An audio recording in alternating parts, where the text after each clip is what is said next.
fetra tsisy fetra andriamanitra mahay manao ny zavadrehetra mitomoera mamoa voa tsara tsy menjera sady tsy tara ny tarigetra tsisy fetra re tsisy fetra tsisy fetra tsisy fetra andriamanitra mahay manao ny zavadrehetra mitomoera mamoa voa tsara tsy menjera sady tsy tara ny tarigetra itaro any valako e tsy Tsy mandroso no alako e velaro ny faritra antsakako ampiakaro amin'ny faevako itaro any valako e tsy mandroso no alako e velaro ny faritra antsakako ampiakaro amin'ny faevako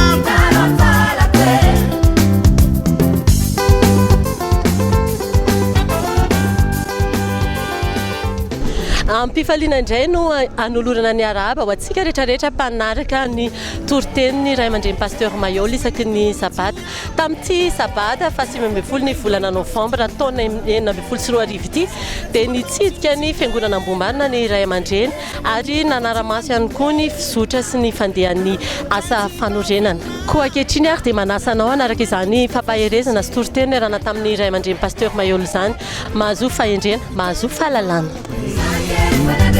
tsy mandroso no alako e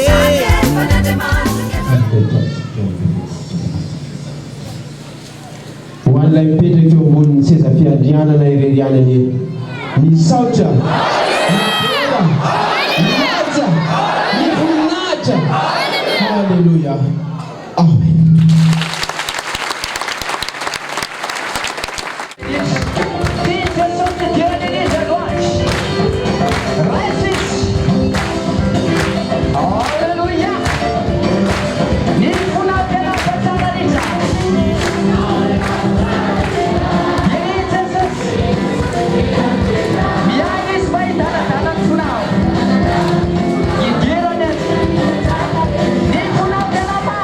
Now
Miteny voalahatra ho an'ny fiangonana apokalipsy maneran-tany amin'izao sabata fa 7 ny volana novambra 2024 izao dia araky ny voalahatra ao amin'ny perijobatsika.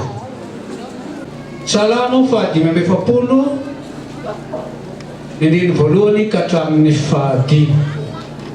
Tononkira-panambadiana fiderana ny mpanjaka be voninahitra.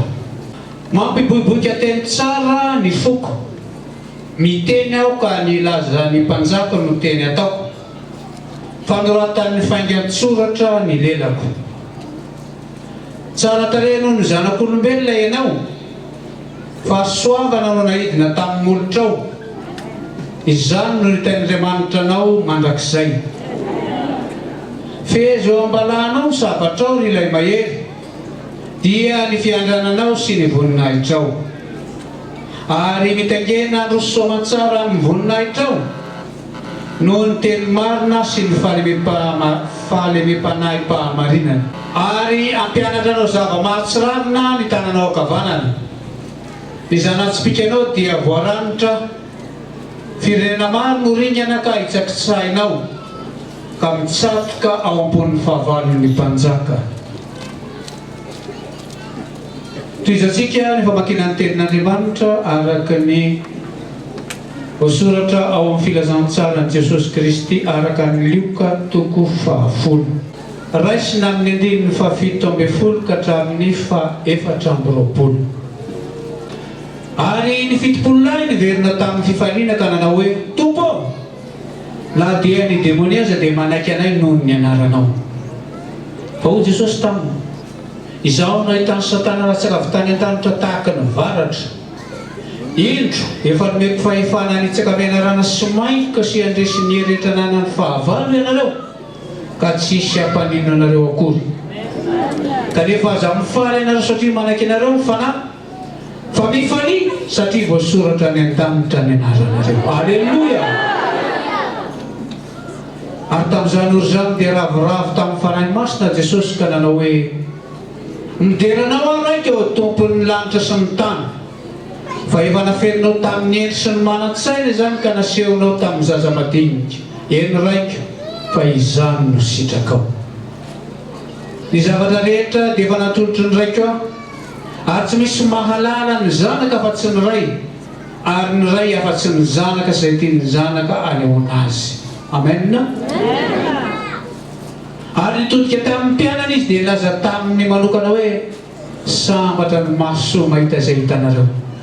fa lazaiko aminareo fa mpaminany sy mpanjaka maro no naniry ahita izay hitanareo fa tsy nahita ary naniry hahareza renareo fa tsy nahare. Paranantsika amin'ny taratasy ny soratra masina Petera ny vaky teny epistily voalohany soratra Petera toko voalohany andiny voalohany ka tamin'ny 2:20. Petera apôstôlin Jesosy Kristy mamangy ny mpivahiny monina ny Peleza na ny Ponto, Galatia, Kapadokia, Asia sy Bitinia sy Indonesia dia olo-bofidy araky ny fahalalana raha teo izay n'Andriamanitra vai amin'ny fanamasinany fanahy eo amin'ny fanarahana sy ny famafazany rano Jesosy Kristy ho ampinoana ho anareo anie ny fahasoavana sy ny fiadanana. Isaorana ny Andriamanitra rainy Jesosy Kristy amintsika izay niterana antsika indray araky ny haben'ny famindram-pony ho amin'ny fanantenana velona tamin'ny itsangaran'i Jesosy Kristy tamin'ny maty ho amin'ny lova tsy mety simba, tsy misy loto, tsy mety levona voatahirany an-danitra ho anareo izay arovan'ny herin'Andriamanitra amin'ny finoana ho amin'ny famonjena izay efa vonona seho any amin'ny parany. Alleluia. Izany no iravoravonareo na dia ampahalelovana vetivety ankehitriny amin'ny fakapanahy maro samihafa izay anareo raha tsy maintsy isy izany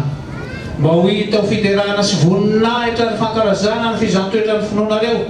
izay tsara lavitra noho ny volamenina mety ho simba na dia voazantoetra tamin'ny afo azy dia amin'ny isehon'i Jesosy Kristy izay na dia tsy mbola hitanareo aza dia tianareo ary na dia tsy hitanareo ankehitriny aza nefa satria nonareo dia ravoravonareo amin'ny fifaliana tsy azo tononona sady be voninahitra mandray ny antony finoanareo dia ny famonjena ny fanahy. Alleluia.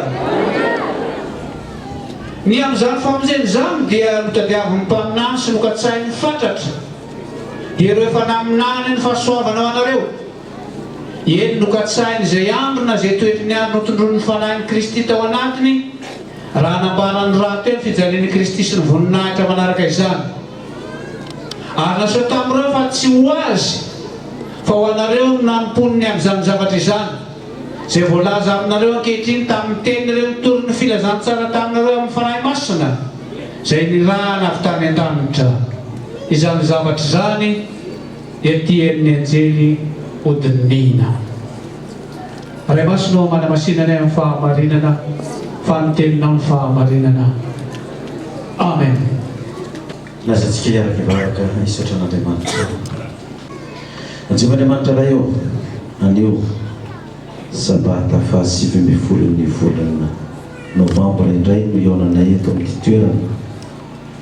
izay anorenana ny fiangonana lehibe maneran-tany eto Madagasikara aty dia eto Ambohimarina. Fangeto toy izay araky ny fanaonay isan'ny sabata mba hitera sy angalaza sy ame voninahitra ny anaranao ekohaka eto anatrehanao na dia tsy mendrika azy ka nitondra ny fanatitra maro samihafa ary ny fahafolokarena araky ny baikonao hoe aoka tsy isy iseho foana natrehako tsy mitondra fanatitra ny olona foka ny olona samy mitondra arak'izay zakany avy araka ny fanambinana sy ny fitahina zay nomen'Andriamanitra azy. Dia misaotra anao raha eo fa nitondra izany tokoa zay satria hoy Jesosy hoe aoka toky hatramin'ny kely indrindra ianareo eo atao mpanapaka ny be. Ko dia misaotra Tompo satria na kely aza ny fitahina zay raisinay na betsaka ary izany dia nahatoky izay amin'izao sabata izao indray. Ary tsy anio ihany fa hatrany amin'ny lanitra vaovao sy tany vaovao. Raha ho avy akohoka eo anatrehanao zay sady sabata eo vahoaka mahatoky eo anatrehanao. Raha isoary zany mba hoantraka sy tanao amin'ny seza fiandriananao Tompo ka dia vita be amin'ny asa zay nandrahanao anay ka fa namaro indray no babo fa mialala zany fanatitra zany ka dia kitana mampilapilatra ao anay mandrakizay zany satria zay mamerina maro amin'ny famarenana dia tahaka ny kitana mampilapilatra mandrakizay. Tonabavaka zay nivoakanao zay tsy mananaka toky mindrafy foa nivoakanao Tompo ary mangatak'izay mba hitahinao re nivoakanao tsy raha avy reny raha tsy natoky ny antony tsy naraisan'ny fitahina Tompo mifona ho azy izay mangataka famelanao azy fa mba omenao ny fafenao ny fanamasina nivoakanao mba hijoro atoky eo anatrehanao iandray ny fitahina avy aminao miavosakoa izy ireo ka hisokatra ny varavaran'ny lanitra ho an'ireo voakanao. Dia mitenena ary Jehovah ao fa miendray zay mialan'ny vakiteny soratra masina zay mivakina teo anaran'i Jesosy. Maty ny levina nitsangana araka ny soratra masina no angatana izany ho azy ny tena sy ny voninahitra. Halleluia, amen. Fariana ho ahy indray ny miara-patsika rehetra voakan'Andriamanitra etombo marina. Tsika voakan'Andriamanitra rehetra manerana ny firenena malagasy ny fiangonana rehetra. Tsika voakan'Andriamanitra aty ampitan-dranomasina aty izay manaraka ny afatra isan-tsabata miainga avy amin'ny toerana maro samihafa ka ny androany dia ny eto ambomarina indray volana ny afatra satria dia eto moa toerana zay androenana ity fiangonana lehibe indrindra ity ka mila fampiherezana matetitetika tonga amin'ny fitenitsika manana telefôny hoe mila charge batterie matetitetika eto amin'ity foibe ity satria eto no fanilo fahazavana izay ieny eran'i Madagasikara hatrany ampitan-dranomasina eran'izao tontolo zao. Dia mampafantatra antsika ary mampandray antsika eran'i Madagasikara eran'izao tontolo zao fa amin'ny taona ho avy tsika dia ankalaza sy anome voninahitra an'Andriamanitra ny faharoapolo taona sady famaranana ny faharoapolo taona antsika no fiatombohan'ny fankalazana ny faharoapolo taona ny radio fanambarana koa eny amin'ny Colosseum mandray tsika volana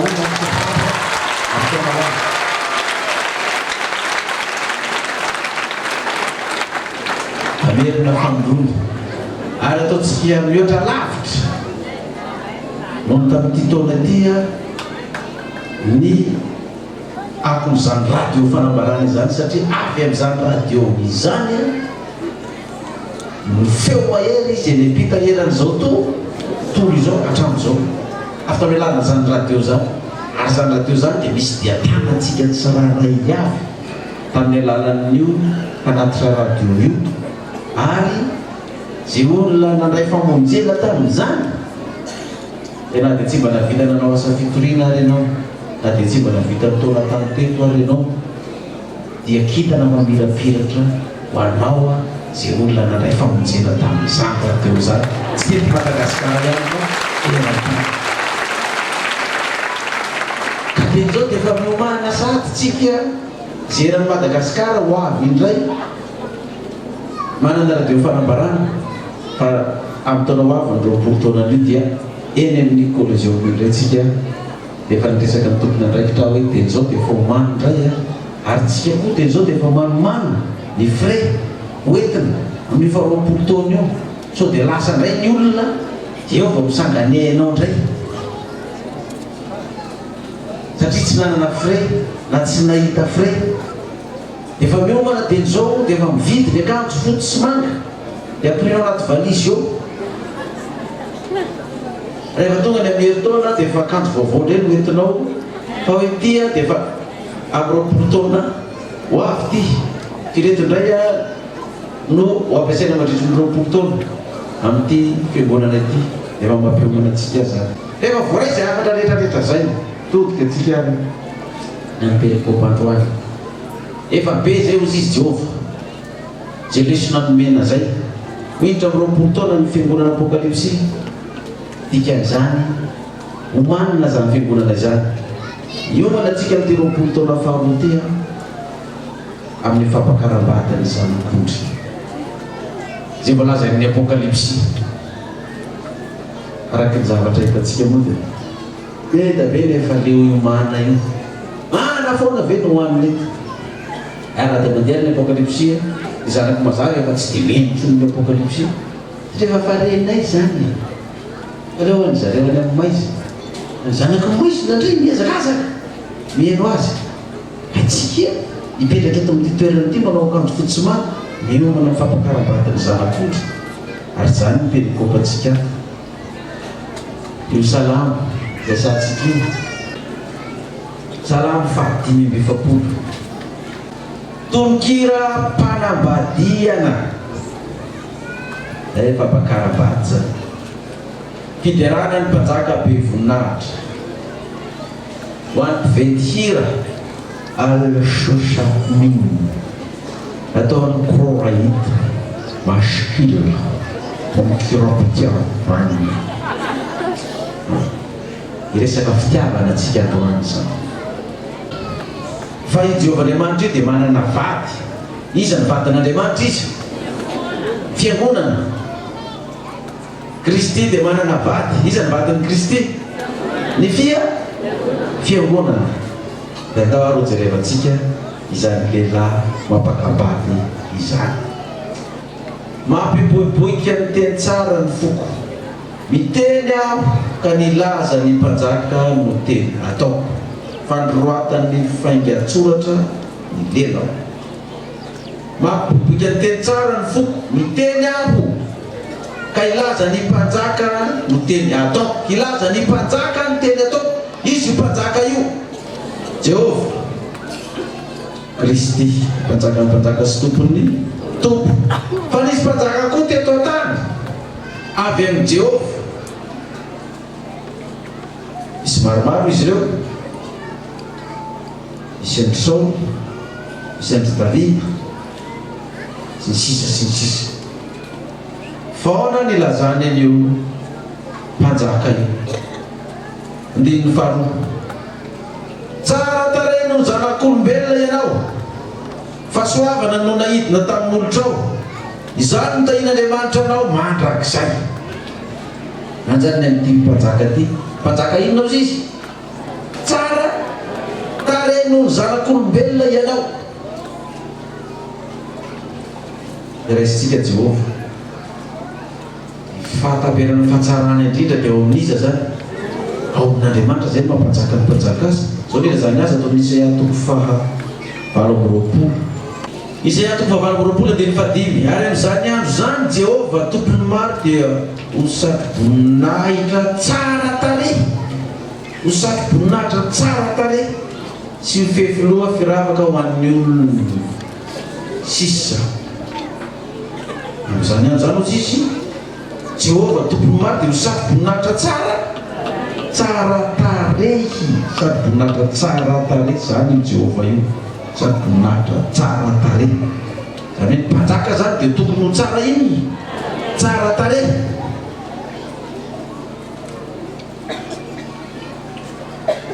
dia zany mampitonga ny olona matetika mifidy président mifidy mpanjaka zay bako sady be detante no fidin'ny olona mba président mba tsara tarehy misy président tena ratsy tarehy be ahoana mbola mahavoafidy amin'le président dia tsy tarehy tso zany fitiavany ny fidianan'ny olona azy angamba fa mety ny toetrany sy ny familany dikan'izany olona atao président zany olona atao mpanjaka zany raha baiboly zany dia tena tsara tany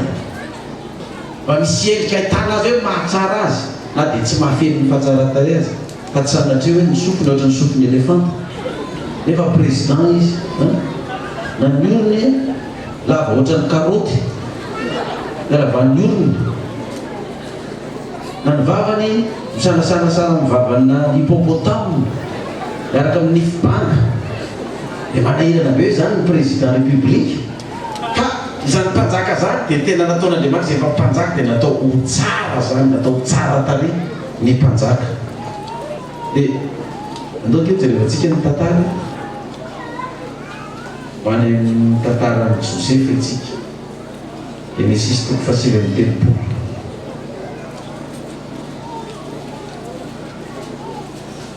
Genesis 7:telopolo ny andiny voalohany ka hatramin'ny fahaenina dia n'izany hoe olona tsara tarehy zany io rehefa lazainy baiboly hoe tsara tarehy dia tsisy olona tsy resy lahatra zany dia resy lahatra n'izany daholo ny rehetrarehetra hoe tena tsara tokoa izy ity Genesis 7:telopolo ny nanaovana ny Josefa tao an-tranomaizina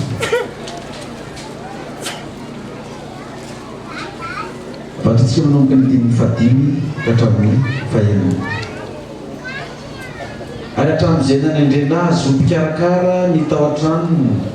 mba nyzay rehetra nananany dia nitahiany Jehova ny tranon'ilay Egyptiana noho ny aminy Josefa ary ny fitahiany Jehova nomba azy nomba izay rehetra nananany na ny tao an-trano na ny taniny an-tsaha dia navelany eo andraikitry ny Josefa izay rehetra nananany ary izy tsy nihevitra intsony izay rehetra nananany na inona afa-tsy nianiko hoaniny ihany ary Josefa dia bikana sady tsara tarehy izany le tonga fitentsika taloha hoe sady bokosiny be ditanty sady manana constitution tena tsara zany ny lehilahy zany ary tarehiny keo dia tena tsara tarehy zany hoe zay ity zany tsy mba ny lehilahy ndray zany hoe mahita vehivavy dia taratara fa ny vehivavy ndray no mahita azy dia tonga dia taraiky ary dia tsy tanan'ilay vehivavy mihitsy ny lelany hoe tsara zany mpanjaka ty tsara zany tovolahy zany bokosy zany tovolahy zany tena tsara tarehy dia raha baiboly milaza hoe tena tsara tarehy Josefa dia tena zato isan-jato hoe tsisy olona afaka mahita anakianana an'izany efa izy zany natao premier ministre tamin'ny andron'ny Pharaon no ny andro nitahina lehilehy hatrany amin'ny vadin'ny Pharaon azana ny Potifara mozy ty Potifara vadiny Potifara dia mipotipoty tamikarainy mihitsy andiny fafito ary taorian'izany ny vadiny tompony nanompon'ny maso nijeren'i Josefa ka nanao hoe avy dodo amiko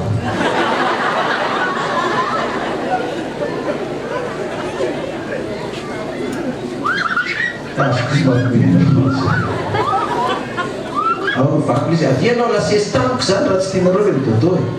dia nanda izy ka nanao tamin'ny vadin'ny tompony hoe ino ny tompo tsy marala zay tandremo ka atao trano fa zay rehetra ananany dia efa natolony ho andraikiko avokoa tsy misy lehibe noho izaho raha amity trano ity ary tsy misy zavatra narovany aho afa-tsy ianao ihany satria vadiny ianao ho ataoko hoana no anao izy izany hiaraka idodo aminao raha tsy lehibe zany ka hanota amin'Andriamanitra ary na dia miteny tamin'ny Josefa isan'andro aza raha vehivavy dia tsy nety nanaiky azy andray aminy izy na hiara-mitoetra aminy tsy mety izy satria tsara tarehy be Josefa tany amin'ny vadin'ny patron zany dia taraiky efa milaza antsika patron ihany azy zany aza dia maka mpiasa tovolahy bokosy loatra fa so taraiky eo ny vadinao za fa tonga andreo chauffeur sécurité chronique anareo niendriny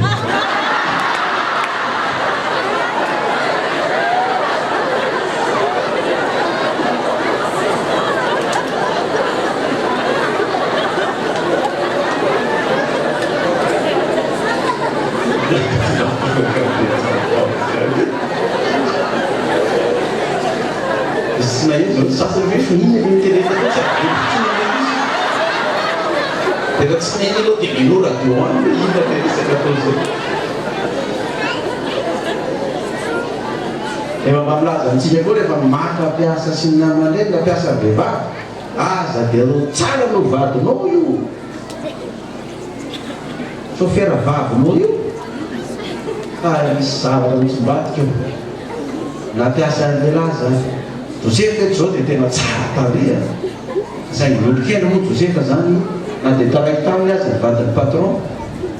nomena na daholo izy izy ny fitantanana rehetrarehetra azy fa hainao ihany no narovany taminy fa tsy mba hitikizo amin'izany aitsika ny tantara Josefa tsy hitalana amin'izany tsika efa ndraisana fotsiny dia hoe tsara tarehy misy tokoa ny olona tsara tarehy atao ho mpanjaka ary rehefa atao mpanjaka dia atao tsara tarehy jerentsika rehefa leo ny vahoaka nisy rehetra fa mba mitady mpanjaka tahaka ny firenena rehetra mba manana mpanjaka fa tsy manana mpanjaka mihitsy fa dia mpaminany sy tsorona foana no mitondra ny vahoaka sy ny tsara dia hoe ome mpanjaka oatra ny firenena rehetrarehetra koa zay dia avokoa Jehovah nome mpanjaka ho an'izany Israely zany na dia tsy mahakasika ny Samuela tamin'izany Samuela voalohany toko fahasivy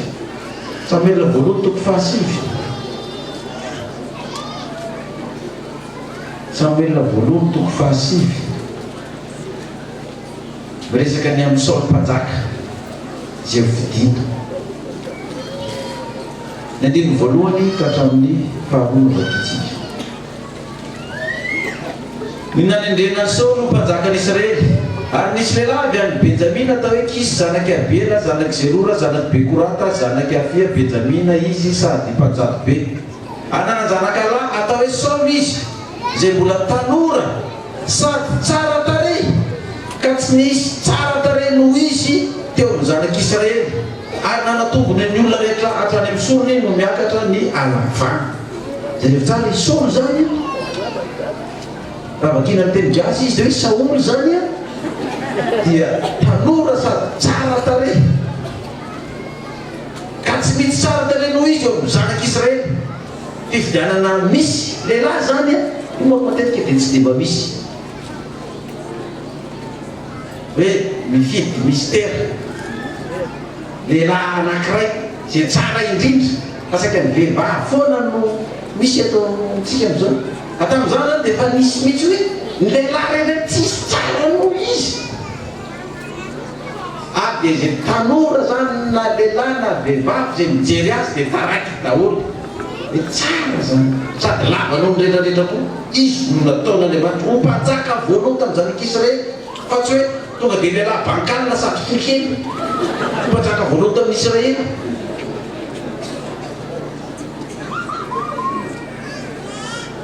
na hoe ny olona no ohatran'ny tongolo gasy misopona ohatran'ny sopony elefanta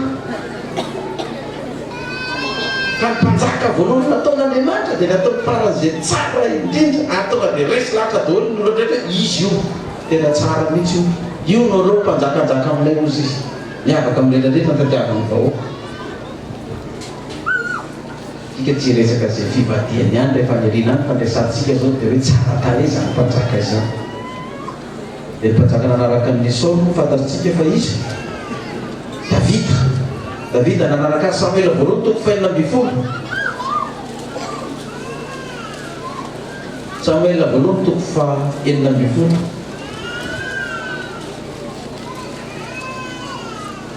vakitsika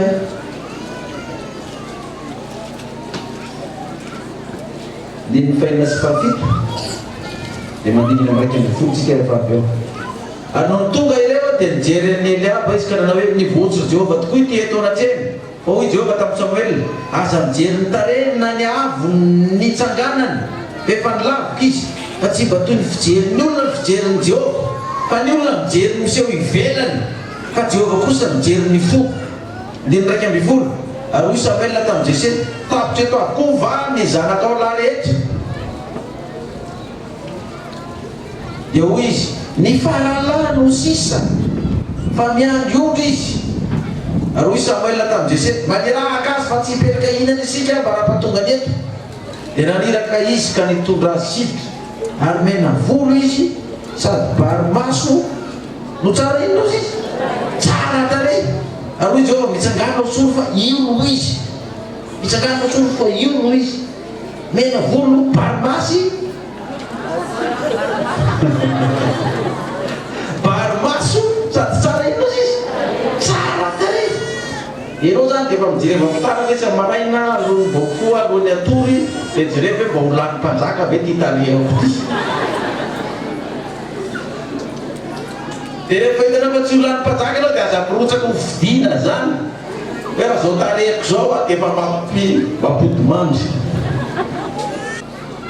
dia manitra tsy mijery ny ivelany fa nareo dia mijery ny ivelany fa ao anatiny fa rehefa tonga tokoa tavita fa hitatra ty ivelany mihitsy any atsara atarehany zany dia mazava zany ngereo indrindra fa itsika vehivavy zany aloha zany no desahana ty satria lehilahy eto lazaina tsara tare efa mamakavaty koa ianao zany dia mba jerevy ihany zany tsy mba lehilahy mba hitanao mba tsara tany nena io hitako tsara mihitsy na vegiro any fahitanareo azy amiko dia tsara io amiko aminareo no ratsy fa misy tenitsika gasy reo dia lahy tsy mba ratsy na dia fa lalafa mokino be zao izy maripozy fa be vola mbola idirany vehivavy tsara tare ihany reo dia lahy tsy mba ratsy fa ny vehivavy ihany no inona zany ratsy raha zany ny mpanjaka zany dia natao tsara ino izy ho tsara tare renareo salamo amizay zany tsika efa nahita endrikendrika tahaka zany zany tsika salamo fa 2070 vehivavy tsara tare vakitsika manomboka ny andininy faharoa tsara tare no zanak'olombelona ianao fahasoavana no nahidina tamin'olotrao zany no tahin'Andriamanitra anao mandrak'izay fezo ambalanao ny sabatrao ilay mahery dia ny fiandriananao sy ny voninahitrao ary mitaingena androso soa matsara eo amin'ny voninahitrao no ny teny marina sy ny fahamarinana fahaleme fanahim-pahamarinana zany hoe ity lehilahy ity zay tsara tare ity zany dia manana sabatra izy mahery zay eo ambalana io le azasika eo apokalipsy sabatra roa maranitra roa lely ary misy ny fahalemem-panahy-pahamarinana no ny teny marina dia mitaingina zany fahamarinana zany zany ka mandroso tsara dia io te-pahamarinana io le lazaina amin'ny apokalipsy 19:11 Apocalypse 19:11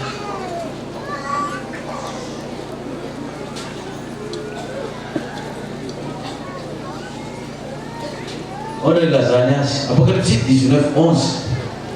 ny amin'ilay nitaingina soavaly fotsy sy miaramila zay marisy ny bibidia sy ny mpaminany sambo ary nahitany lanitra voasokatra ko ino nisy soavaly fotsy ary zay nitaingina azy dia atao hoe mahatoky sy marina ary amin'ny fahamarinana no hitsarany sy adiny iza zany io izy io mahatoky sy marina io Jehova zany io ilay lazaina atao misalama ato hoe mitaingina ny voninahitra sy ny teny marina androso soamatsara ao ny lazany azy amin'ny Apocalypse 2:20 Apocalypse 2:20 ary olo mipetraka ambony seza fiandrana ny ilo avosiko no zavatra rehetra aroko izy soraty fa mahatoky sy marina ireo teny ireo mahatoky sy marina ireo teny ireo izany hoe ity mpanjaka mitaingina ny fahamarinana ty zany dia tsy iza fa ilay Kristy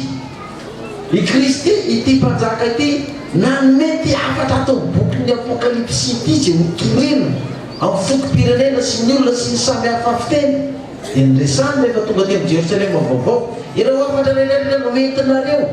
tao bokin'ny Apokalipsy ireo nalefa tamin'ny radio tamin'ny televiziona hitan'ny olona vakin'ny olona amin'ny fotsimanga rehefa mandeha nareo isan'andro isan'andro dia hoe soroaty fa mahatoky sy marina ireo teny ireo zany nandroatantsika any amin'ny samboatintsika hoe Apokalipsy 20 taona mahatoky sy marina efa 20 taona tokoa ny Apokalipsy fa io Jesosy Kristy mitaingina soavaly fotsy io dia io nge lazaina atao amin'ny apokalypsy toko faha 7 andininy fahafito apokalypsy toko faha 7 andininy fahafito aoka tsika hifaly sy ravoravoka ame voninahitra azy fa tonga ny fampakarabatiny zanak'ondry ka efa niomana ny vadiny andininy fahasivy ary koa izy tamiko soato sambatra izay natsoina ho amin'ny fanasana ny fampakarabatiny zanak'ondry fa ho izy tamiko ireo dia teny marin'Andriamanitra misy fampakarabatiny zanak'ondry zany dia teo zany tsika dia miresaka foana hoe ny mpanjaka dia tsara tarehy Jehova dia mpanjaka Kristy dia mpanjaka tsara tarehy Saul dia mpanjaka tsara tarehy Davida dia mpanjaka tsara tarehy dia izay mpanjaka tsara tarehy rehetra dia azo-tanisanao daholo zany anatao tsara tarehy ny mpanjaka dia mpanjaka io apakabady sambara zay nasaina fampakarabatiny ino izy zanak'ondry aoka tsika hifaly sy ravoravo fa raha me voninahitra azy fa tonga ny fampakarabatiny zanak'ondry ka efa niomana ny vatany zany hoe apakabady zany iza le zanak'ondry Kristy fa iza ny vady ho ampakariny zavo azy vehivavy fa izy vehivavy ho ampakariny io dia ninona io ny fiangonana andaholo tsika hijery toetratoetran'io fiangonana io koa vehivavy manao olona tonikira Solomona toko voalohany lohateny eo alohan'ny lohateny dia misy hoe tonikira tsara indrindra zay nataony Solomona ny ampakarina sy ny zanakavaviny Jerusalema engane ka hanoloka amin'ny fanoroan'ny vavany izy fa tsara no midivay ny fitiavanao io dia efa manelingela n'ilay pastera masina be nitonona an'io ahoana zany mitete fahatany ao am-piangonana zany efa ny baiboly azo hoe teny tonikira tsara ino izy tsara indrindra ndiny fadimy valo mainty aho nefa tsara tarehy ny zanakavaviny Jerusalema toy ny lain'ny Kedara toy ny ambaindain'ny Solomona izy zany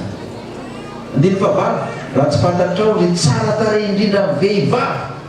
dia mandehandeha anaraka ny andininy ondry amanosy ary andrasony amin'ny lain'ny mpiandry ondry ny zanak'osinao ao no laza azy raha tsy fantatrao le tsara tarehy indrindra vehivavy zany hoe ny vadiny mpanjaka koa zany dia vehivavy maninona koa tsara tarehy indrindra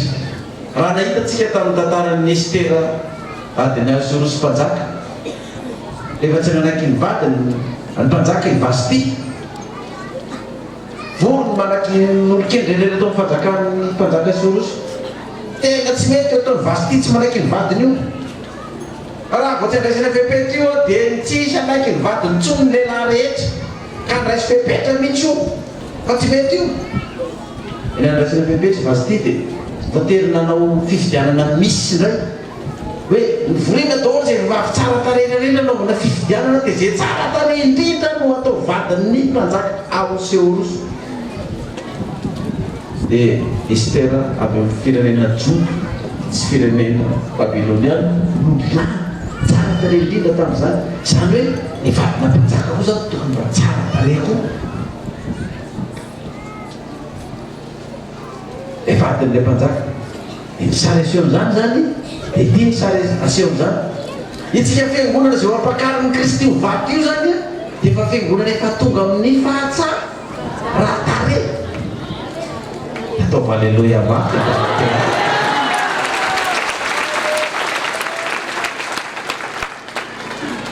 zany hoe vehivavy tena efa tonga amin'ny fahatsarany mihitsy zany tsika dia tena resy lahatra mihitsy hoe ty le voilà ampiakariny vaty satria tena tsara tarehy ity vehivavy ity fiangonana tsara tarehy fiainana anjarantsika tokoa zany amin'ny maha-fiangonana tsika tsika hoa raha handeha ho any amin'ny ministra manana fotoana ministra na ho ana fotoana président na tsy haiko filaovomana azy dia tsy maintsy manao fitafiana tsara tarehy ianao manao fitafiana mihaja satria ao na olona manakaja dia ahoana re andeha ty am-piangonana tsika dia fitafiana mahazatra atsika izay nafa tonga atsika hoe mba hitovy daholo dia mezao a satria fa miezaka indray tsika sao fa bleu roi daholo indray dia miezaka daholo efa sabata mba samy bleu roi daholo samy mba mijery mampetipety ny akanjo tsy mampatsaratsara anazy na ny kiraro entina tsanakli sanatria fa kiraro famangata-paraky reny dia mbola reny retina mba mijery ianao efa manomboka reraderaka ilay akanjo efa mivasivasoka ilay akanjo dia mahazo fitahina dia vita akanjo vaovao satria za eo amin'ny Jehova isaky ny sabata isaky ny selule miona amin'ny Jehova satria tsika ilay vehivavy tsika fiangonana ilay vehivavy tsara tare hoentina mampakariny sady zany ve raha samisa dia azavoteo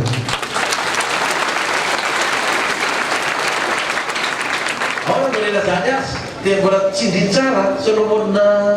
tonkira toko voalohatra dimy amby folo indro tsara tare ianao ry toko havako indro tsara tare ianao voromailala ny masonao fa tsy voroborodolo fa tsy masoborodolo ma fa tsara tare ianao toko vaviaro dinina amby folo indro tsara tare ianao ry malalako eny mahafinaritra maitso ny fandriatsika tsara tarenao ry malala misy lehilahy tsy mba mahavita manona ny vady mihitsy hoe malala dia na moa fa alala dia ampiko mahafotsiny le anarany tonga dia tafiditra malala ory zalahy batovony vatatsika rehefa ambony fandrina sady safosafoiny lohany malala kenao dia mba mitsikitsiky ianao raha matory efa safosafoiny vata anakana nytoetra ratsiny indray ty dia raha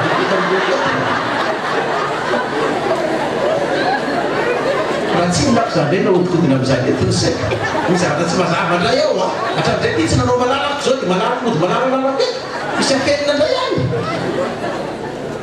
rehefa mba miteny ny vatana hoe malala dia nomanina anao ny rany ariva fa iteny vatitsika io malalako dia mba mitsikitsiky ianao hoe io mba nitoetrandro efa fahavaratra marina nitoetrandro fa miatsy malalako itsefa fanao ataovy zany zalahy tsika lehilahy fa any eo fitiavana misy dia vatanao malalako dia mba horoa izy alohan'ny atory vao fo tonga dia meo biso malala dia mba mitoro vakombely anareo vehivavy amin'ny heriny hoe tena nanao tsy fanao zany hatrany zay azo malaky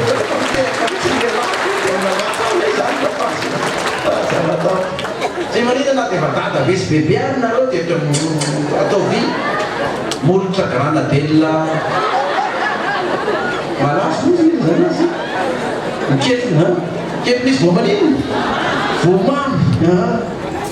dia maninona tsy maninona zany fa tonga dia mby ataovy oloka granadela mihitsy mamy karaha mamy dia mba mitseritreritra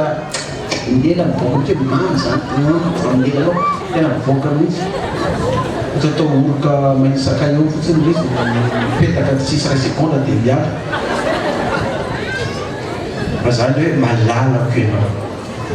asio satria izany no anaovan'ny Kristy atsika rehefa tonga ny andro fampakarana iny fampakaram-bady tia malala afanina tsisy ohatr'izany sady zany ve ohatrany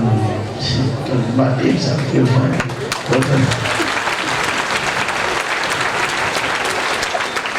fampijery izy mivady totrano aty miendra deo am'izany hoe ahoany zany nanikizy ary efa mijery nareo toko hitako mba mifanoroka fa nareo tontolo foana ny famorona ato an-trano ato satria sana molaka zao tontolo vidaka ny famolezana teny marasy lehibe ozizy amin'ny andininy fafito ao toronkirany Solomona toko faharoa andininy fafito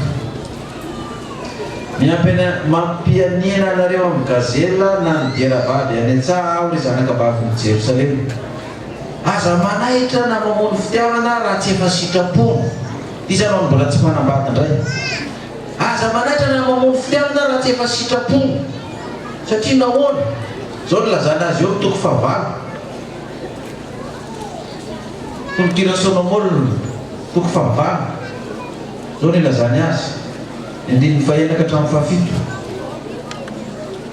zazy mbola manaitra nama mofo tiavy da raha tsy efa sikafony de ozy andiny fahenaka hatramin'ny fahafito ataovy toy ny fanombokaseho ponao a sy toy ny fanombokaseho atsandrinao fa mahery toy ny fahafatesana ny fitiavana masika taka ny fiainatsita ny fahasaro-piaro ny lelafo de lelafo ny dedadedy eny lelafo ny Jehova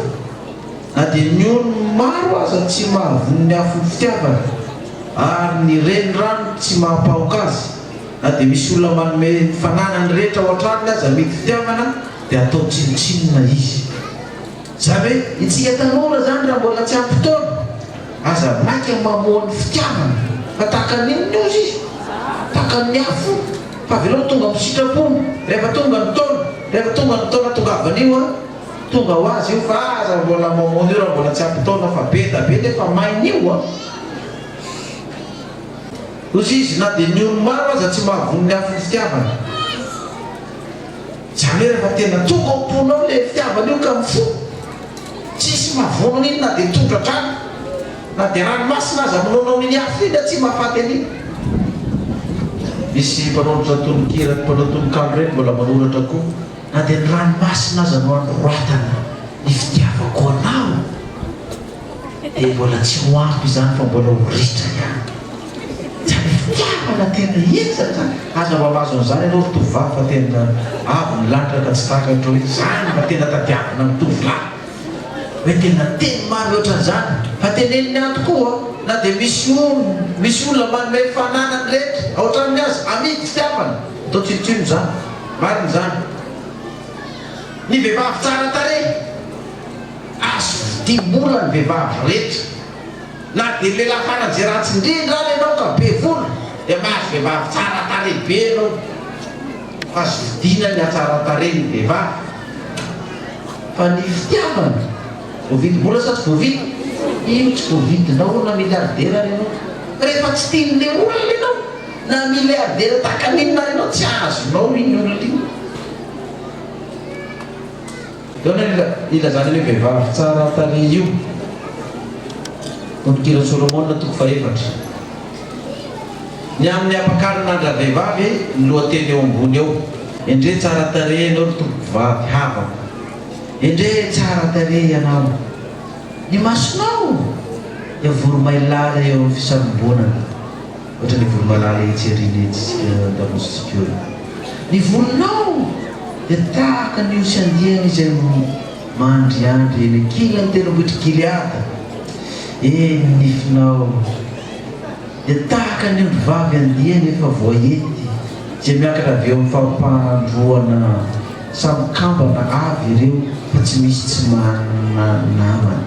tahaka mifejaky ny molotrao ary mahafinaritra ny vavanao tahaka ny asina boka be danitra ny takolakao entana be zany eo zany vonanao any vozonao dia tahaka ny tilikambony Davida nataotrano fiantonam-piadiana apikarivo no voantony eo dia napika rehetra amin'ny lehilahy mahery ny kokombranao roa dia toy dierakambana mbola tanora mihitsy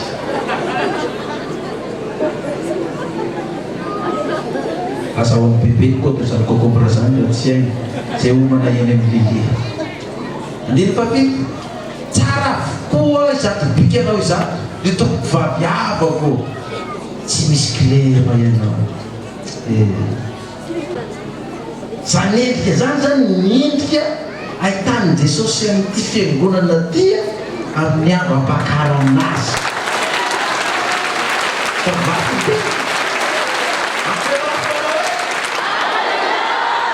hitany Jesosy zany maso amin'ity fiangonana ty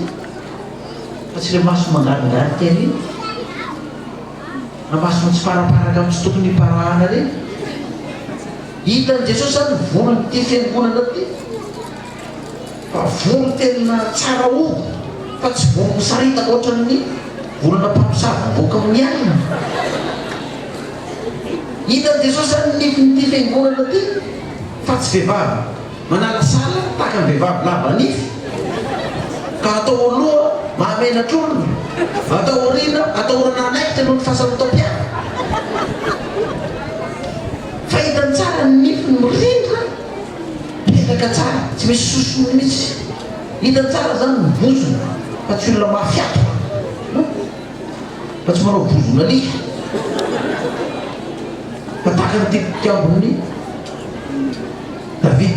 Hitany tsara nono ty fiangonana ty tena mamelona ny zanany tsara. Io nono mamoaka nono tsara de velona tsara zanaka de melehibe tsara ny zanaka. Io zany le zanam-piangonana velomintsika rehetrarehetra reny. Tena nono mbola mamelona tsara ny zanany rehetrarehetra de ino zanam-piangonana fa velona roborobota tsara daholo. Zany ke sary ty reny tsara avokoa zato bikanao zato vavy ako tsy misy klema ianao zany hoe bikany raha jeryle tsara le fiangonana zany dika hoe natao tsara mihitsy le fiangonana. Tsika zay manao fiangonana le zao mba zay ahitany zay bikany zay fiangonana zay satria vady atao inona anao zany hoapakarina vady hoapakarina. Andininy fasivy tonkila somona tokofena andininy fasivy efa lasanao ny foko ry avako apakariko,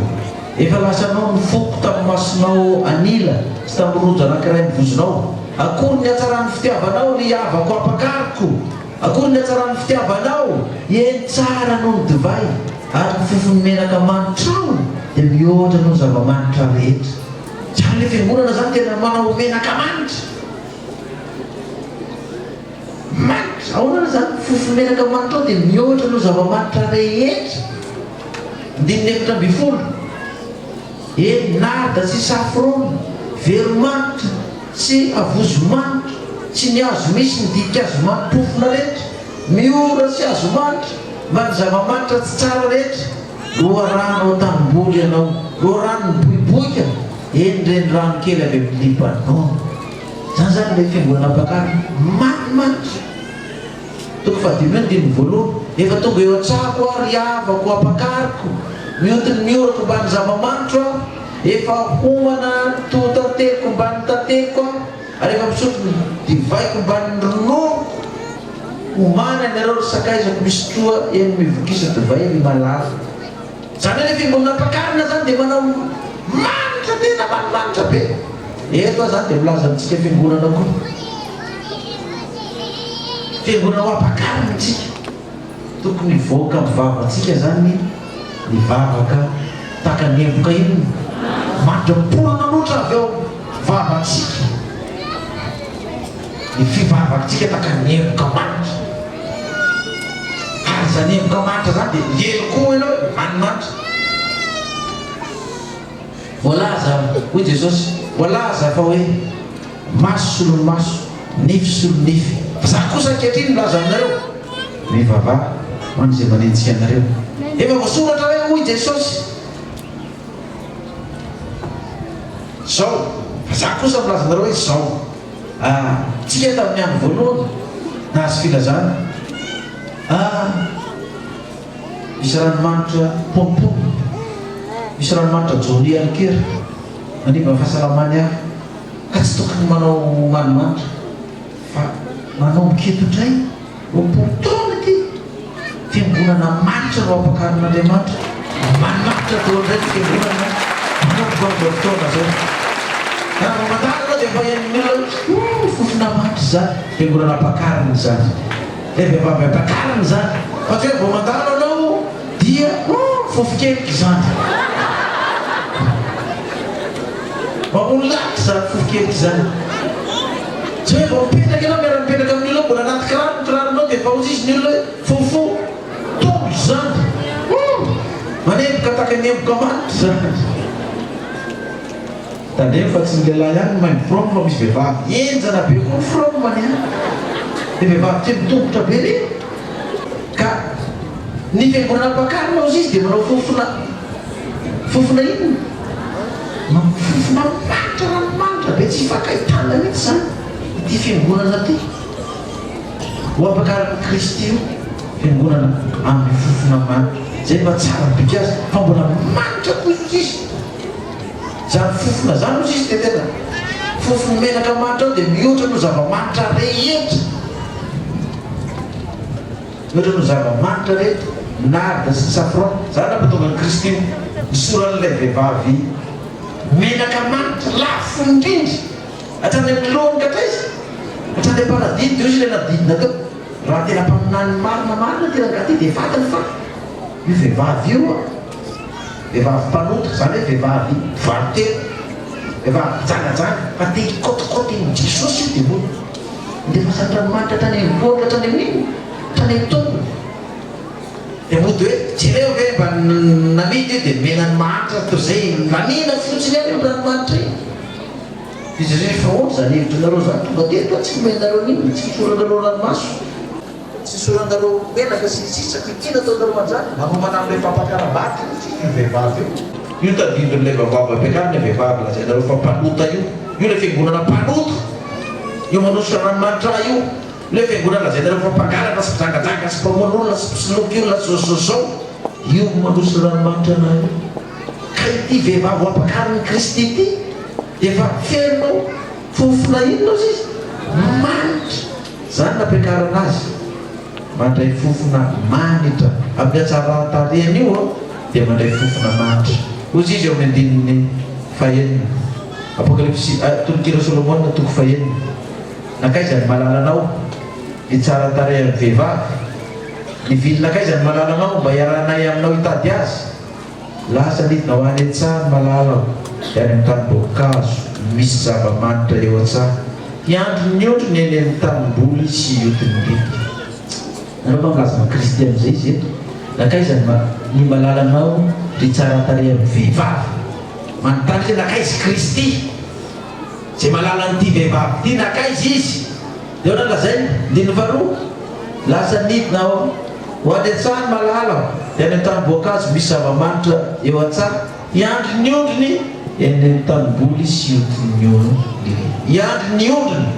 Kristy zany mpiandro tsara ozy izy ny ondroko mieniny mifeoko ozy izy Kristy satria tsy mba isany ny ondroko ianareo dia tsy meno aho fa io malalan'io vehivavy tsara tare io dia mpiandro ny ondrony io malala io ndiny fatelo ary malala koa ary ahy malala dia ilay miandro ny ondry andiany eny amin'ny leliny fa mbola amarana anazy ity malalan'i Jehovah ty dia zao miresahany azy amin'ny toko fahavalo tolokira Solomona toko fahavalo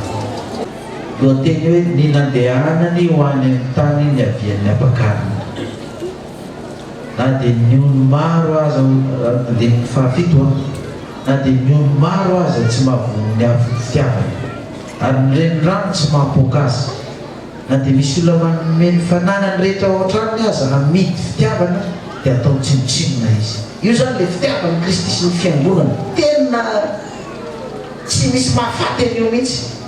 ary efa tena hoe conviction totale amin'le vehivavy mihitsy io fitiavana ny Kristy io conviction totale amin'ny fiangonana mihitsy io fitiavana io tsy azonao sy mikozonona zany mihitsy izy hoe hodikodinao hitady vady hafa rendray na hivadika fiangonana hafa rendray fa tsy vohodikodinao izy na dia vononao ny olo sy ny ranomasina rio na dia vidinao volana izy tsara mitsika retabazina vola melamy fiangonana io dia mena financement nareo e melamy fiangonana io dia ampidirina miasa nareo e raha mbola miasa nareo tsisy fitahina menareo tsisy asa mena nareo na ny any an-taninareo ro alainay fa tsy voavidinao vola amin'izany izy satria omenao vola be dia tsy mba afaka intsony izy dia hiala amin'ny sabata ny Jehovah izy dia hiala amin'ny Jesosy mahatatsatsaka ny herinandro izy satria omenao vola be tsy voavidinao zany intsony io ny fitiavany ny Kristy io andiny fahavalo manana zandry vavy tsy mbola misy nono izahay ahoana no ataonay amin'ny zandrinay vavy raha mbe amin'izay angatany olona azy ho vavy dia tsara manana zandry vavy tsy mbola misy nono izahay ahoana no ataonay amin'ny zandry vavinay raha mbe amin'izay angatany olona azy ho vavy ary tsara ty fanazavana ty faminanina io zanak'Israely io vehivavy io tamin'ny andro ny testamenta taloha fa manana zandry vavy izy aty aoriana mbola tsisy no raha vao roapolo taona ve dia diso no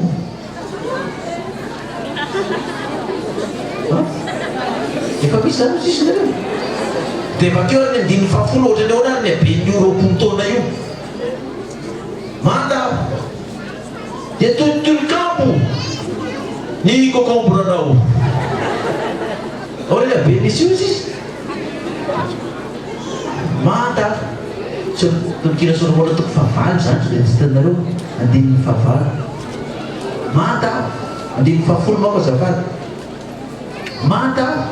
dia toy ny tilikambo ny no raha eo masony dia toy ny efa mahita soa zany hoe misy vehivavy be tilikambo be mihitsy zany concombre ny ohatran'ny tilikambo ny abena dia misy vehivavy any an-davitra any tena manatona dokotera mihitsy mana lehibe ny mana be an'le concombre mba ho tonga tahaka ny tilikambo ny masony lehilahy rehetrarehetra dia miposaka daholo ny vao maso mijeren'le tilikambo zareo roapolo taona zany mbola tsisy nono ty fiangonana ty zareo roapolo taona efa misy fa hoe manana zandrivavy tsy mbola misy nono izay andiny favalo ahoana no ataonay amin'ny zandrivavinay raha be amin'izay andro angatany olona azo mivady isy zandrivavy tsika zany io fiangonana zandrivavy ateo ariana io dia ho avy koa Kristy haninona ty fiangonana ty angatavavy ty fiangonana alleluia eo voninahitra rehefa zavatrana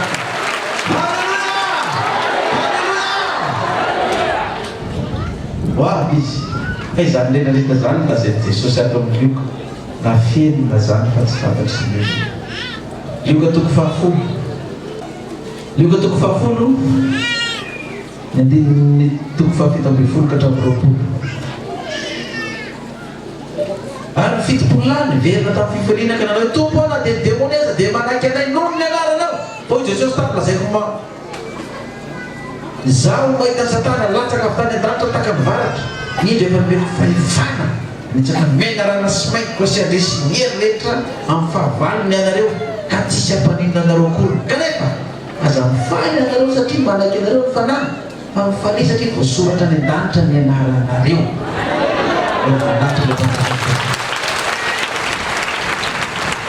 zao sarany zany tsy miteny resaka olo individuel fa ty fiangonana ty zany mato manaiky atsika ny fanahy rehetra rehefa manao délivrance ny mpanao délivrance rehetrarehetra na mbavy na ny lahy dia satria efa fiangonana efa vita soram-panavadiana amen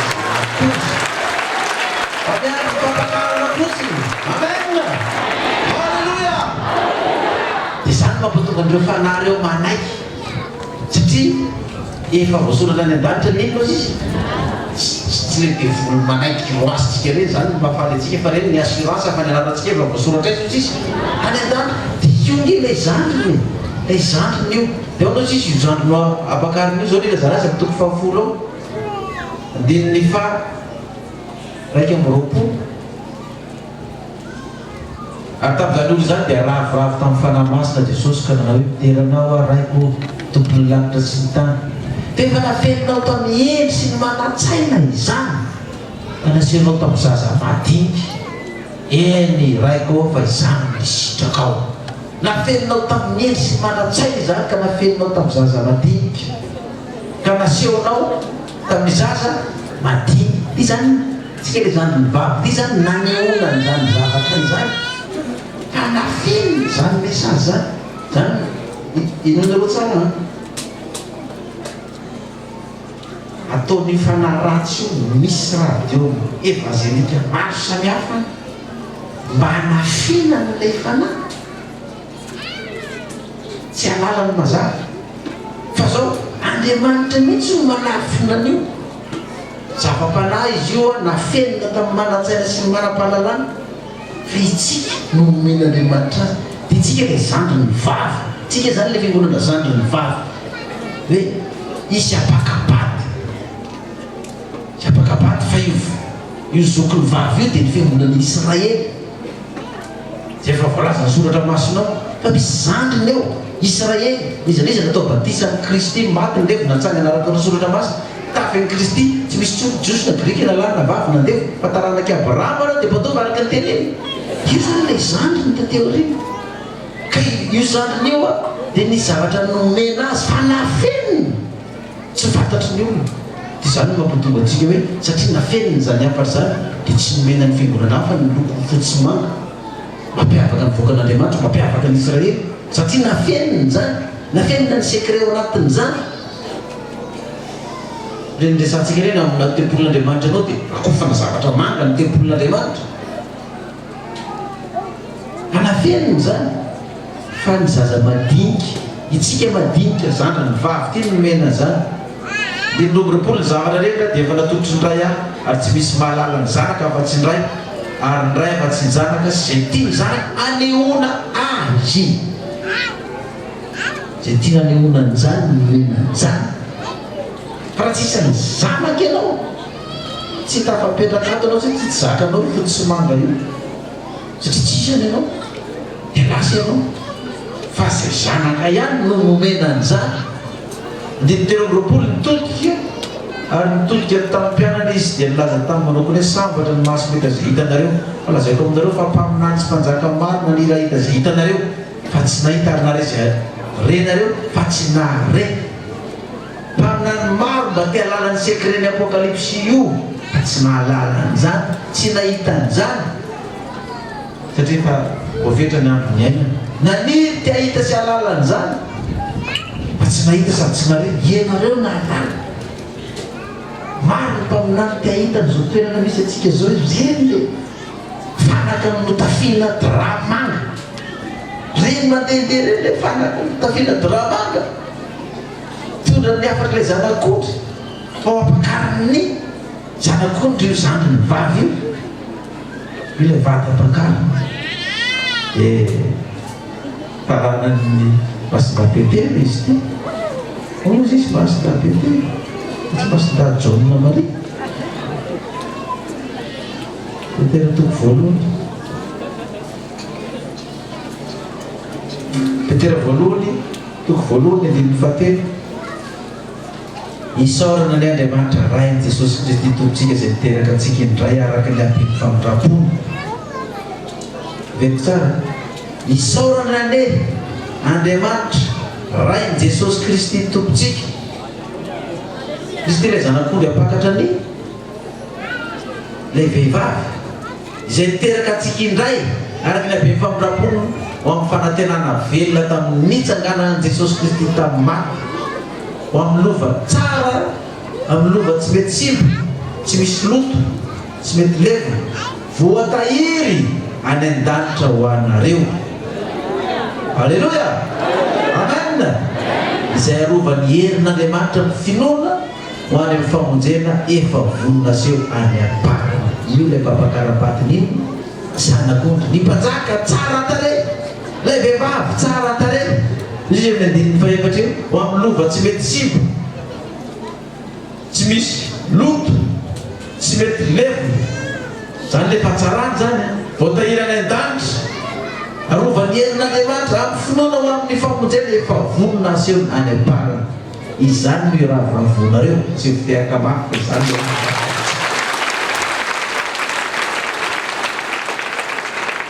na dia ampalelovona vetivety ankehitriny amin'ny fakapanahy maro samihafa aza ianareo ary tsy maintsy hisy zany tsy maintsy hitranga zany fa mba ho hita ho fiderana sy voninahitra Andriamanitra araka ny fankalazana fizaha toetra ny finoanareo a zay tsara lavitra aloha ny volamena mety ho simba na dia voazara toetra tamin'ny hafa azy izy mba ho hita ho fiderana sy voninahitra ary fankalazana ho fizaha toetra ny finoanareo sika mbola mipetraka amin'ny tany mbola miaina ny toerana iainantsika izao na dia tao mbola tsy manana fiangonana ary ny sasany mbola trano mpizarazara na andritry ny fitoana tsika mipetraka tamin'ny tany da ny an-taninany tsy misy tafo tsisy rindriny tena fizahan-toetra daholo ny finoantsika zany hoe raha tsy olona efa voazahan-toetra mihoatra ny volamena tsy mahatato mipetraka eo mandritry ny taona maro da ny andro sy taninandro sy lorana sy miatsika fa afa-compétition efa na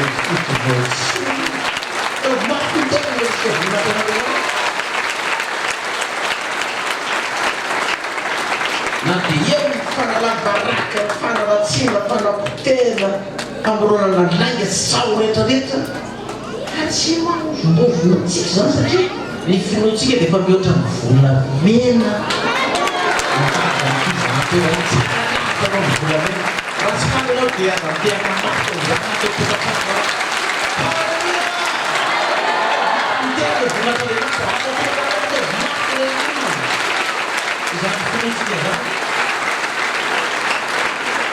efa voazato hoe ambare hoe zay tsara lavitra no ny volamena mety hosilo na dia voazato hoe natamin'ny hafo azy dia misy ony Kristy kanefa vonona am'izany tsika ka na inona zavatra otaonao efa tanteraka amintsika le hoe aoka toky hatramin'ny fahafatesana ianao tobeko anao nino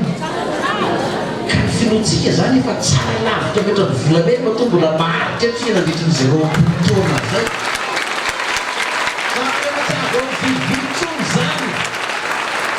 ka ny olona tsy olona tsy manana zodamosoko na mety volamena oso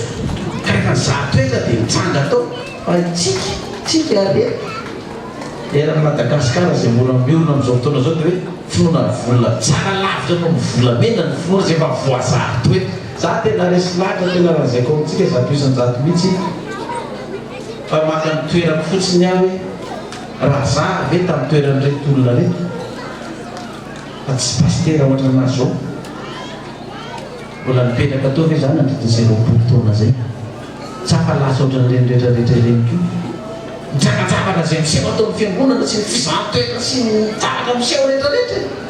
na inona rivotra mitsoka teo na inona tondradrano fafy teo na inona varatra mipoka teo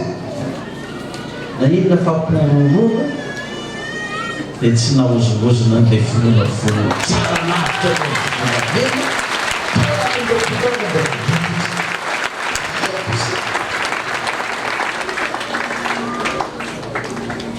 matanjaka zay olona ataoko eo mbola alozongozona ny finoana sy ny fiangonana izao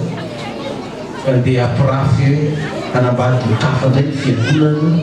na hoe hiverina amin'ny efa nalohany indray ho any amin'ny Kristy tsisy fa dia ino tsika dia zay nambaran'ny apôstôly Petera azy ato ilay amin'ny andininy fahafolo zavady andininy fahavalo izay na dia tsy mbola hitanareo aza dia tianareo na dia tsy hitanareo ankehitriny azy Kristy zany sy ny fiainana mandrakizay zany resany eto hoe tsy hitanareo zany anefa satria inonareo dia ravoravonareo amin'ny fifaliana tsy azo toroana sady be voninahitra mandray ny antony ny finoanareo dia ny famonjena ny fanahy na dia tsy hita izy izy na dia tsy retsika azy na dia tsy fantatsika zany tsy tany masotsika aza zany fa dia nandray ny antony ny antony zanjary zany ny finoatsika isika dia ny famonjenantsika fitsika le vady ampakarina amen andininy fahafolo ny amin'izany famonjena izany dia notadiavy mpaminany sy nokatsahany fatrana dia reo efa naminany ny fahasoavana ho anareo nokatsahiny izay andro na izay toetry ny andro notolon'ny fanahiny Kristy tao anatiny raha nambarany raha teo ny fijalian'i Kristy sy ny voninahitra manaraka izany ary nasehony amin'ireo fa tsy ho azy fo anareo nanompony ny amin'izany zavatra izany nasehony amin'ireo fa tsy ho azy fa ho anareo nanompony ny amin'izany zavatra izany izay voalaza aminareo ankehitriny tamin'ny tenin'ireo nitory ny filazantsara taminareo amin'ny fanahy masina zay nirana avy tany an-danitra zany zavatra izany dia teniny Andriamanitra io hoe filazantsara zay nirana avy tany an-danitra tamin'ny alalan'ny fanahy masina nirana avy tany an-danitra ino io ny fiangonana le bokin'ny apokalipsy nomena atsika io ilay afatra nomena atsika izay notadiavy mpaminany tany aloha sy nokatsahany fatrana fa tsy hitany sady tsy azo fa itsika no nomenany zany tamin'ny alalan'ny fanahy masina zay nirana avy any an-danitra no entin'ny anjely ko dia itsika ilay fiangonana ampakarina ozy izy ny apôstôly Petera hoe andininy fahatelo isaorana ny Andriamanitra an'i Jesosy Kristy itsontsika zay miteraka atsika araka ny haben'ny famondram-pony ka nanomezany antsika zany ny afatra izany sanana ny fiangonana isotra an'Andriamanitra Jehovandriamanitra ray eo misaotranao zay fa nomenao mpanjaka tsara tarehy ho vatin'izao fiangonana izao ka mangataka zay tompo mba ho ambarinao koa ny fiangonana mba ho tefehinao tokoa zao fiangonana izao ny masonay ny volonay ny nifinay ny bikanay ny toetranay ny sainay ny fanahinay dia ho amboarinao tomboka amin'ny andro zay ampiakarana izao fiangonana izao dia ahita vehivavy tsara tareharan'izay tsara dia hifaly amin'ilay ampakariny anao tombo satria efa mitefenao zao fiangonana izao efa mizahanao toetra zao fiangonana izao ary dia hitanao fa ny finono zao fiangonana izao rehefa voazaha toetra dia mifakapana dia tsara lavitra anao mivolamenina mitefena sy nandrendrika tamin'ny afo ka dia anana vehivavy vady ampakariny tsara tarehy indrindra ianao vehivavy mamoaka ny fofona manitra rehetra ho voninahitry ny anaranao ka dia misaotrana eo ifananao dia tsy atao zao fiangonana izao na andronao ary dia ho hita zao fiangonana izao zany atsara tarehany zany ny toetrany eo amin'ny fianakaviana toetrany eo am-piarahamonina toetrany eo am-piaraham-bava toetrany eo am-piaramianatra any am-toeram-piasana rehetra any dia ho hita fa vehivavy tsara tarehy zao fiangonana izao dia anao le Jehovandera sy niazay halleloia anaran'i Jesosy Mandatsasak'Andriamanitra mangataka izany amen. Sekarang ada tuh. Aduh nanti tahu si channel kalau tahu jadi dulu itu sudah menjadi Israel. Ini ayat kaya